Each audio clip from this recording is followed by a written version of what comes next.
बारामती पोटनिवडणूक बिनविरोध करा, काँग्रेसला माझा सल्ला असल्याचं शरद पवार यांचं विधान. तर निर्णय काँग्रेसला घ्यायचा आहे, आम्ही फक्त सल्ला दिला असं देखील शरद पवार म्हणाले. बारामतीची जागा अपघातामुळे रिक्त झाली, अपघातामुळे महाराष्ट्रानं कर्तृत्ववान प्रतिनिधी गमावला अशी शरद पवार यांची प्रतिक्रिया. तर सल्ला देणं हा शरद पवारांचा अधिकार असल्याचं हर्षवर्धन सपकाळ म्हणाले.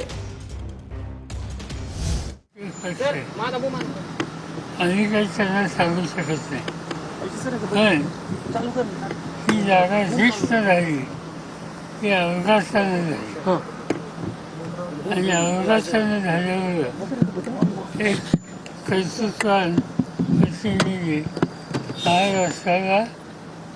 महाराष्ट्रापासून गेलं.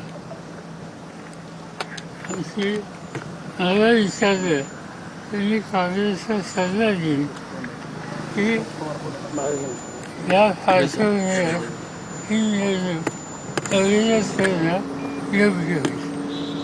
हा निर्णय काँग्रेसचा घ्यायचा आमचा सल्ला आहे. शरद पवारांनी आताच विधान केलेलं आहे की खरं तर काँग्रेसला बोलून सल्ला देईन की ही सगळी निवडणूक जी आहे ती बिनविरोध करावी अशा पद्धतीची विनंती करेन, सल्लाही देईन असं त्यांनी माध्यमांशी बोलताना थोड्या वेळापूर्वी सांगितलं. तो त्यांचा अधिकार आहे. रोहित पवारांनी मुंबईत काँग्रेस प्रदेशाध्यक्ष हर्षवर्धन सपकाळांची भेट घेतली.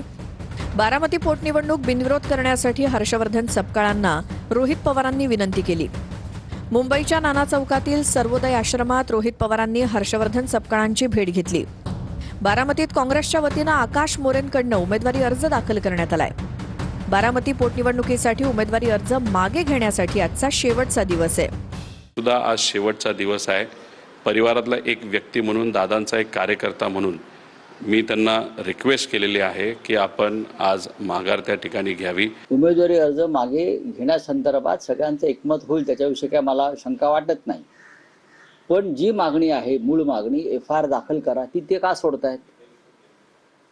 ही योग्य संधी आहे FIR दाखल करून घेण्याची आणि भारतीय जनता पक्षाला मुखवटा फाडणे. 2 दिवसापूर्वी पारचं जे स्टेटमेंट आलं होतं त्याच्यामुळे काँग्रेसच्या पदाधिकाऱ्यांमध्ये तसं थोडीशी नाराजगी होती. त्याचं स्टेटमेंट जे पारचं होतं ते चुकीचं होतंच, पण तरीसुद्धा पारच्या वतीने, परिवाराच्या वतीने आणि दादांकडे बघून मी दिलगिरी व्यक्त करतो असं त्यांना त्या ठिकाणी सांगितलं. आणि कृपा करून आपण विनंती तिथं केली विनंती मी केली की तुम्ही माघार घ्यावी. आता शेवटी पक्ष वेगळा आहे, त्यांची जे ध्येय धोरणं असतात त्या पद्धतीने ते योग्य असा निर्णय घेतील असा मला विश्वास तरी आहे. मुळातच त्यांचं वक्तव्य हे ध्यानात घेण्यासारखं नाही, त्याच्यामुळे त्यांचं वक्तव्य हे निराधार आहे आणि ते प्रगल्भतेच्या मापदंडात आता गेलेलं असल्यामुळे त्यांच्या वाक्याच्या संदर्भात त्यांना आज, उद्या, परवा कधी ना कधी पश्चाताप झाल्याशिवाय राहणार नाही. हीच या निमित्तानं त्यांना माझी शुभेच्छा आहे. रोहित पवारांचा सपकाळांच्या भेटीदरम्यान रमेश चेन्नीथला यांच्याशीही संवाद झालाय. आमदार रोहित पवारांचा महाराष्ट्र काँग्रेस प्रभारी रमेश चेन्नीथलांसोबत संवाद. त्यामुळे बारामतीची पोटनिवडणूक होणार की बिनविरोध होणार याकडे सर्वांचं लक्ष लागलंय.